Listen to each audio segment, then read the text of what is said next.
Hey friends, it's Jessica from Three Rivers Homestead, and I'm back with another week in the life video. We're just going to jump right in. We started the week taking a little road trip, the entire family, and we went to Adam's grandpa's old orchard. Adam's grandpa has since passed away, and another man has taken over the orchard that he started way back in the day. And every year, every fall during apple harvest season, we like to take a trip to the orchard, and the owner is very gracious to walk us around, let the kids play, let Adam reminisce about his childhood spent playing under the trees, just like the children did on this day. And it's just a really nice time. And then on top of it, we get to purchase our bulk apples that we'll use for preservation and storage.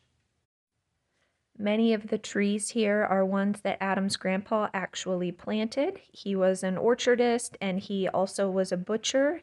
So it's just really neat for Adam to be able to walk the kids around and kind of reminisce and talk about this legacy that his grandpa left behind. It's just really special and meaningful, I know, for Adam. And the children obviously love it. The man that runs the orchard now also grows squash and pumpkins this time of year, and he had already harvested all of the pumpkins that he wanted to harvest. He's moved on now to apples. It's taking all of his manpower to handle the apples. So he let he let us go through and take for free whatever squash we wanted. And had I known he was going to do this, I would have brought some boxes, but we definitely took advantage of this and filled up several bags worth of mostly butternut squash that we're going to preserve later on in this video. And that was a major blessing. Any food that we are given for free with a family of soon to be 10, it will get eaten. And so we really appreciated that. Adam likes to walk the kids around the old pond, tell stories about him and his cousins playing there when he was little.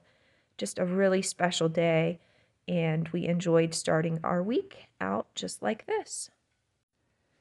So on this day, we just purchased 5 bushels of apples. I know some of you are curious. Around here, that cost us $125, so about $25 a bushel, which is a great deal. And these were mostly for fresh eating, some for pies, some for making sauce. We're going to go back in a couple weeks once we eat some of these and clear out some space and get our storage apples. I do store my apples in an overflow fridge in our garage. I take out all of the shelves so there's room for the crates. I also in this fridge have some bulk carrots from Azure Standard.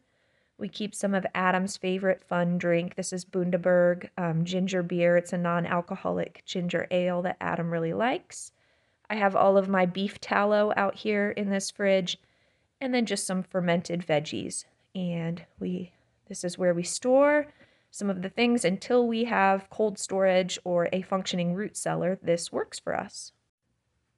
Now I do notice that my apples will freeze out here since this is in a non-temperature controlled garage.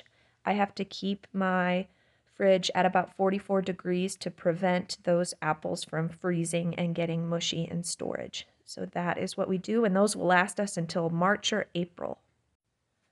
Our beautiful freeze squash is just sitting out, finishing curing outside, and I will show you later on how we are going to preserve that. But first, it's time to make some apple fritters. As soon as we got home from the orchard, the kids demanded apple fritters. I will post this recipe in the video description for you.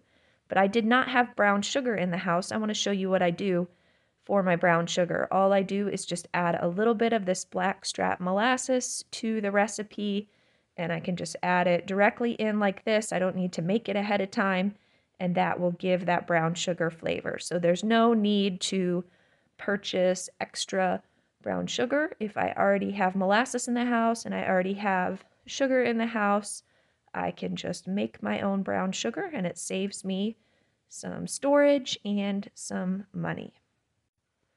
So to make a lot of my apple desserts, I use my veggie spiralizer. I use the spiralizer for things like zucchini and potatoes, lots of different things, and I find it's great for apples too. And so on this day, we were spiralizing it into these long strips to make the fritters, but they are super long, so I do have to then take my scissors and kind of chop them up into smaller pieces, and it's really hard to do left-handed and one-handed here. So I'm going to put the camera down and finish that, and then that is what it looks like. We just add our apples to our batter here, and we are going to get these fritters frying up. I fry my fritters in regular olive oil. It's not extra virgin, it's regular. The regular olive oil has a higher heat point, and so that works great for us. And I do reuse the oil. I'll make several batches of fritters with the same amount of oil here, just so that that isn't wasted, because we will eat fritters multiple times a week throughout apple season. My children love these. So it's kind of like a deep fried apple donut. Inside it's kind of like a cakey donut-y texture right there. And there are many things that you can do once you have them fried and done like this. Some people prefer to make like a sugar glaze out of powdered sugar and dunk the fritters into them and then let that dry. And it would be like a glazed apple fritter. We prefer to just cover them, sprinkle some powdered sugar on top. So that is what I'm going to do. Right here, I'm going to show you the dangers of not wearing an apron when you have a big old belly. All of my maternity shirts seem to have oil stains on the front where my belly sticks out. So one of these days I will learn to wear an apron. Sometimes I'm forgetful, but that's okay. We can get those grease stains out in the laundry. I'm just taking my powdered sugar here, sprinkling it on top. You know, this is not the healthiest healthiest food to eat, but it is a treat, and we look forward to this every fall. So this is what they look like when they're all done, and they were a hit. As you can see here, they get the chef's kiss seal of approval from the big boys. Adam said it was one of the best things he's eaten in a long time, which made me feel really good. The children gobbled them all up, and we actually ate them twice this week, and we'll probably continue to have them frequently throughout the season. Other than that, we've just been working on homeschool. It's that time of year. We're really hitting the books and trying to switch our focus from outdoor work to school work with the children. Now, with all of the baking we've been doing with our apples, on this day we're working on an apple pie, but all of that baking creates a lot of apple scraps. And you guys know I love to make fruit scrap vinegar. Today I'm going to work on a batch of apple scrap vinegar. I've shown you peach scrap vinegar before in other videos, but basically I just collect my jar full of scraps about a half or a third of the way full. Once I collect enough scraps, I add about 2/3 a cup of sugar, and then I take an old batch of apple cider or apple scrap vinegar, and I grab a mother out of it. This is the mother. It's a colony of bacteria, kind of like a slimy pancake. We're going to toss one in there with just a little bit of vinegar as a starter from the previous batch. Add that sugar, and then we're going to fill it up the rest of the way with water. Now, once we get that all mixed together, that is going to sit on a shelf with a breathable top on top, and it's going to begin fermenting. Eventually, after maybe 2 weeks with the solids in there, we will strain the solids out, put that breathable top back on top, and let it continue fermenting without the solids for another 4 to 6 months until it gets to the vinegar taste that we like. We do need to make sure we weigh down the solids so that nothing will mold above the water line. I'm just using a jar like this, and that will hold those down adequately. And because that kind of sticks up, I'm using this bread bowl cover that has an elastic band at the bottom to cover it. That will allow the wild yeast in the air to get to the vinegar there and get it all fermenting, while keeping things like fruit flies and other insects out of the vinegar.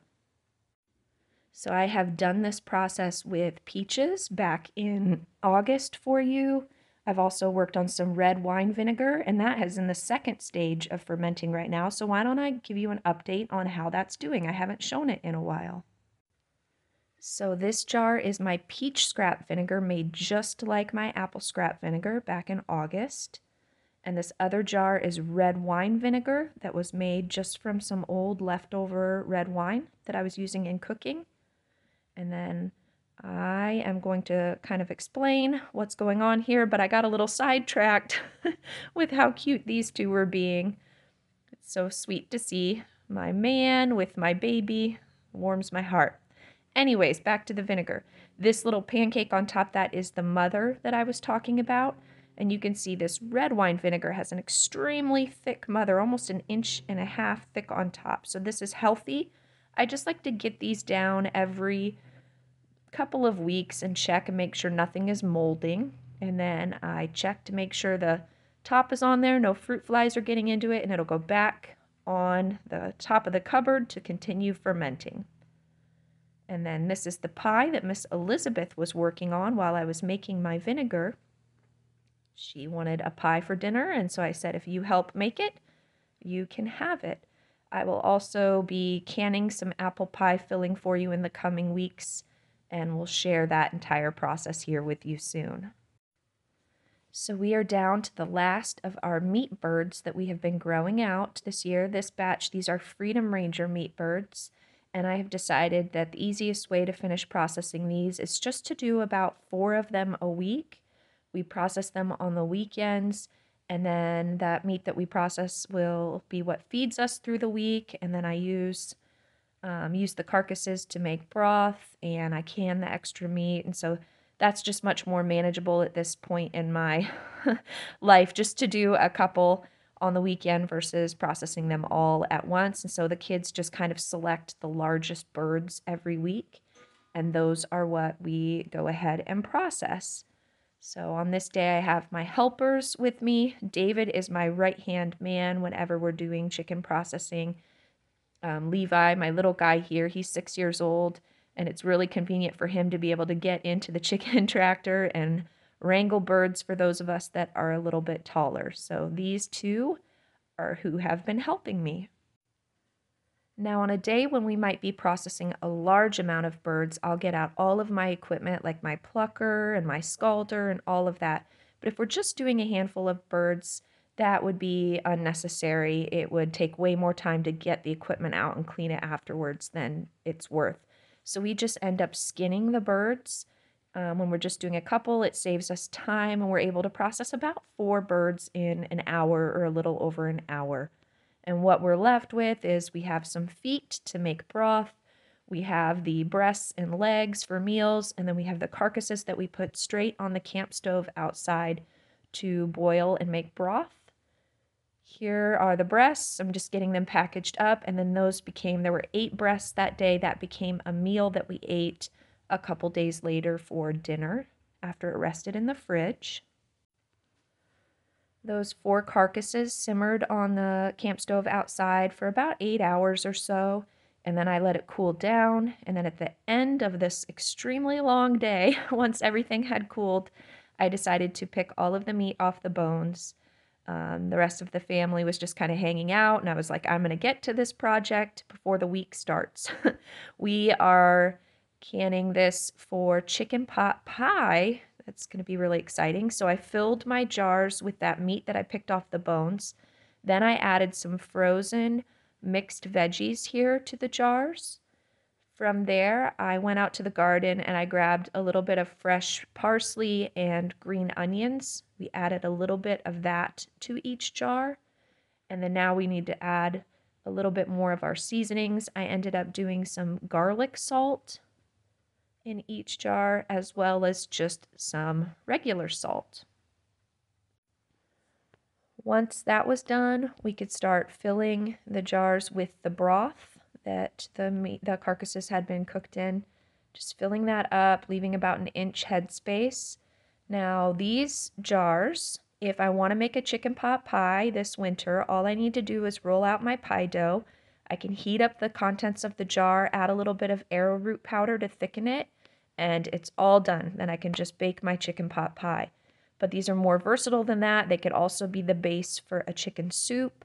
I could cook some rice and just pour one of these jars over the top of the rice. Just a really versatile jarred meal that I can use in multiple ways once the baby comes, as just an easy postpartum meal. I'm very excited about this, and will continue to do this with each batch of meat birds that I'm processing through the rest of the year. I think I have about 2 or 3 more days of processing before the rest of the birds are all done and we're ready to pack up the meat bird equipment for the year and rest from growing that protein for ourselves.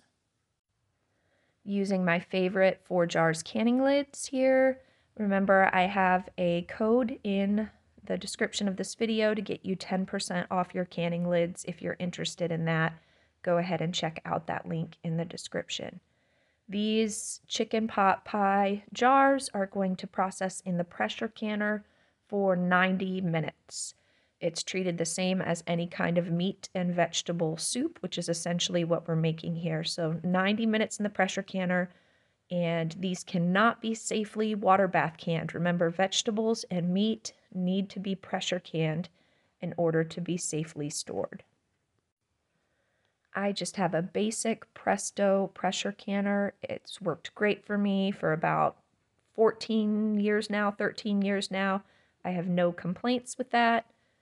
Here's the rest of the broth. I ended up with about a gallon of broth that I'm going to put in the fridge, and that actually became handy later in the week because we ended up battling a little bit of sickness in the house. So I'm going to show you how I turned that broth into chicken soup later on in this video. But in the meantime, this is what those chicken pot pie bases, those soups kind of turned out looking like. Everything sealed. So we'll get those added to the pantry shelves, and that will give us quite a few little meals this winter. Next, it's time to start working through that free squash that we were blessed with. On this day, I decided to grab some of the butternut squash. My goal here is to make squash powder, and I'm going to show you exactly how I'm going to do that. So the first thing I needed to do was to halve all of these squash and remove all of the seeds and guts. And that actually is wonderful for the chickens. I saved this bowl of seeds for the chickens. Squash seeds are a natural dewormer for the chickens, so those will be healthy for them, help them continue giving us wonderful eggs here through the rest of the year. And all we're going to do is roast these beautiful squashes in the oven. I put the oven on about 350 degrees. Just literally put these into the oven to let them bake, and they roasted for about an hour to an hour and a half while we were busy doing school on this day. And then once they were done, I just take a little knife, kind of check and make sure they're all thoroughly cooked and softened. And then we're going to let them completely cool before we start working with them because they're very hot coming right out of the oven. Once they were cooled, all I needed to do is remove those skins, and I cubed it up and added those cooked cubes to my blender, blended it down into a puree, and then we're just going to pour that puree directly onto our freeze dryer trays here. And this is what we ended up with, quite a bit. These were very thick layers of squash on our trays, and then I had a little bit of leftover that we ended up using to make pumpkin waffles the next morning for breakfast. The kids love that. These are going to go into the freeze dryer, and they took quite a while. They actually took about 36 hours. Squash is so dense that it does take quite a while to dry. You can actually do this in your dehydrator too if you don't have a freeze dryer, and the process is exactly the same. So once I took them out of the freeze dryer, I just powdered it up in the blender, and I'm pouring that squash powder into a jar for storage. Let me give you a little closer look at what these are like coming out of the freeze dryer. So you can see it's just a big sheet of dried, thick squash puree. It's the most beautiful orange color. It smells just like squash. It's very, has that distinct butternut squash smell. I just powder it in the blender. I have a Ninja blender. It's nothing fancy, and it does the trick. And then we just pour that. This is hard to do one-handed. Just pour that directly into our jars here. This will be safe to be stored in jars since we're going to be using this up probably in the next 6 to 9 months. So from all of that squash, we ended up with probably about 1 3/4 quarts of squash powder. And how I plan to use this is to make squash puree, instant squash puree. All you need to do is just add a little bit of water and stir it in. There is no specific amount of water I add. I just add a little bit at a time until I get it to the desired texture. This can be used to make pumpkin pie, pumpkin bread, pumpkin muffins. I'll make butternut squash soup from this, even baby food. This would make the most convenient baby food for my future baby. So that is a great way to store that squash. Very efficient use of space. On to the next task for the week. I've done many videos on our Chore Lottery system. I'll link one in the description to explain all about this, but it was time, as the weather is changing and chores are changing around the homestead, we needed to sit down and do our biannual lottery of chores. I do this twice a year, once in the spring when we start doing more outdoor work, and once in the fall when we have to start using the wood stove and hauling firewood into the house. We just need to sit down, reassess chores. I assign a value, either a 1 or 2 or 3, to each chore, and then the kids pick chores and we tally up so that everybody ends up with as close to an equal value of work as we can once they're done. And it worked out wonderfully on this day. It's nice because the kids get to kind of change up what they're responsible for. It keeps them from getting bored with their chores and allows the little ones to start stepping up and taking over some of the responsibilities once they're capable. This is what we came up with. You can see that their tallies up there were identical. It worked out perfectly. We kind of came up with a new flow of work as we were talking about chores. And then later on in that day, I took the time to kind of make a prettier sheet that outlined what is expected of everybody now with the new chore selections. And so I feel good heading into fall now. Everybody knows what they're responsible for, and that will be very helpful. Next task for the week, it's time to tackle tomatoes. We just have a box or 2 left of the green tomatoes we picked off the vines that are ripening in a box slowly. So I grabbed the ones that are already ripened, and I'm going to add those to, I had about 4-gallon bags of frozen tomatoes in the freezer. And then I'm just going to take those frozen tomatoes, slip the peels off by running them under some warm water. They just come right off. And then I'm going to stick all of these tomatoes into a roasting pan and let them bake today while we're doing school so that I can process them later on. The skins aren't wasted. Those will be freeze-dried and turned to powder later. And as I mentioned, we just did a little bit of schoolwork. And after these roasted for about an hour or so, they were nice and warm. Let me show you after school what everybody was up to. People always ask, what are the kids doing while I'm working in the kitchen? Well, our house is very small, and so while I'm in the kitchen, the kids are often just a few feet away in another room. They're playing a game on this day, and so I get to listen to their laughter and their conversations, and it's a wonderful background noise, kind of soundtrack to my kitchen work. So here are those tomatoes. I'm going to get out my immersion blender, and we're just going to blend these up into a sauce. When I started this project on this morning, I had no idea what I wanted to turn these tomatoes into. I was thinking maybe some kind of condiment, maybe I'd make a ketchup or a barbecue sauce. But as the day went on, I decided the easiest way to preserve these tomatoes would just be to cook them down into a tomato paste. So all I needed to do was just blend them up as best as I could, and then we could stick this roasting pan of sauce back in the oven and let it continue to cook the tomatoes all day long. As it cooked, more water would evaporate and that sauce would just get thicker and thicker and thicker. So after a few hours, this is what that sauce looked like. As you can see, it's getting nice and thick. I just stir it to make sure it's not sticking or burning. Get it out about every hour and stir.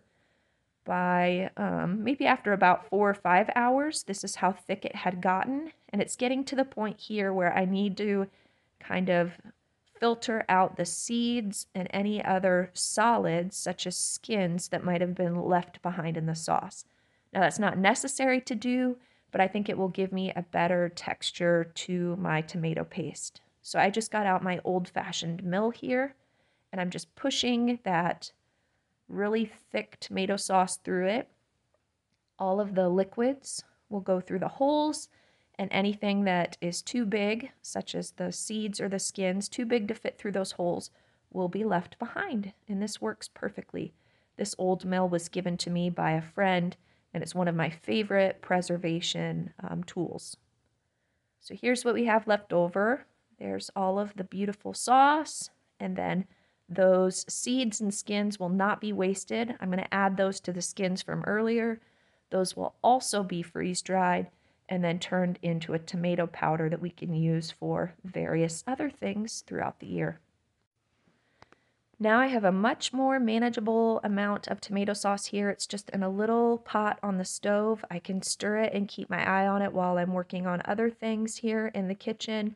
And we just want to get this super thick to the consistency of a paste. And after a few more hours, this is what we ended up with. As you can see, it's super thick. The edges did kind of burn a little bit, but that's no big deal. It didn't affect the sauce that's in the middle. And this is going to work out perfectly. Now I could can this paste if I wanted to, but since it's such a small amount, I just decided to freeze it. So I'm just portioning it out into little containers that I have that have lids, and we're going to freeze it. We use tomato paste as the base to make our pizza sauce. We take the tomato paste and add a few other ingredients like olive oil and spices, a little bit of honey and things like that. And so this I portioned out so that it will provide us with about 4 meals worth of pizza for our family. So not bad for a day's work. We usually have pizza once a week, so there's a month worth of pizza for us going into the freezer. I'm happy about that. I spent a little time repotting herbs from the garden to put inside in the kitchen windowsill. I did some rosemary and sage. That will give us fresh herbs throughout the winter. I need to get them indoors before the heavy frosts hit, so I just took some time to do that this week. And then by the end of the week, I had several people in the house that were not feeling very good. We had a few children that spiked some fevers, and I myself wasn't feeling the greatest. So it was a perfect opportunity to use up that gallon of chicken broth that I showed you earlier in the video. And on this day, we just decided to make some nice healing chicken soup. So there is that beautiful gallon of broth. We're just going to add some various veggies and herbs and things that we have in the house to make a soup. Chicken soup is wonderful for healing your body when you're feeling a little bit under the weather. So let me show you how that broth turned out. On top, this is the fat cap, and it wasn't an extremely thick fat cap on this day. If I have a lot of fat in my broth, I will often set it aside and put it in the fridge and use it as a cooking fat later on. When it's just a little bit like this will end up going into the soup because that fat also has health benefits to it too. You can see we got a nice gel just for a broth that was only simmering for, 8 hours or so. That's not too bad. You want to have a broth that kind of jiggles a little bit like that. That gelatin is what is really healing for your body. So we're going to pour that broth into a pot here. And then it had a little bit of meat on the bottom. That will also be a good addition to our soup. And then from there, I'm just kind of adding things that I have. We're putting that fat back into there. I decided to use that squash puree that I had used to demonstrate to you guys how you rehydrate it. That adds a good beta carotene. Beta carotene is great for your immune system. So if you can add a little squash or carrot or turmeric or anything like that to your chicken soup, that's going to just add those healing benefits when you're feeling under the weather. We also decided to add a little bit of freeze-dried corn. That was just for some flavor and texture. I have it to use up. That'll rehydrate as the soup is cooking. I also added a little bit of freeze-dried shredded carrot. And since I wasn't feeling great on this day, I was using the freeze-dried carrots versus going out and getting fresh carrots to shred just to save myself a little bit of time. Here's some parsley that I dried from our garden this year. That'll give us some good flavor and nutrition. I also cut up about 3 potatoes just to give a little something of substance in the soup, and I'm doing this in place of like noodles. Those potatoes will add a little starch and serve the same purpose. We added a little bit of garlic salt, and then we're also just going to add some regular salt to it. And this is the great thing about soup. I love soup season because you can't go wrong. I can't really think of much that you could add to the soup that would ruin it. I mean, anything you add to it is just going to make it better. So as I'm sitting here stirring, I'm thinking, what else can I add to this that would make it taste really good? And I remembered, ooh, bay leaves. Bay leaves would add some great flavor. So I dug some of those out. We just added a couple of those. And, you just can't go wrong. Anything, if we'd have had some celery in the fridge, I might have cut some of that up. And then there you go. Just a nice healing soup for the children on this day. And it works like medicine. Food can be medicine if it's healthy and made of wonderful ingredients. I just grabbed some of our rice cakes here that I have, and the kids could crumble those up over the top of their soup to add a little crunch if they wanted it.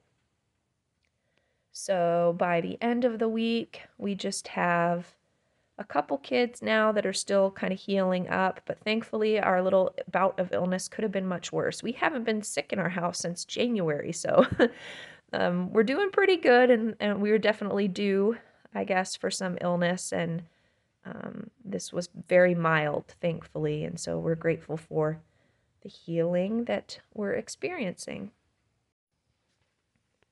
And that was about it for this week. Next week, I've got some gardening things that I need to do to kind of button things up before winter comes. I'm also going to be doing some apple preservation and a few other projects, so look out for that video next week. In the meantime, I hope all of you had a wonderful week, and I hope you enjoyed this little peek into what we were up to here at Three Rivers Homestead. I pray blessings over you and your family. I hope you're having a wonderful beginning of fall, and we will see you next week, friends. Bye.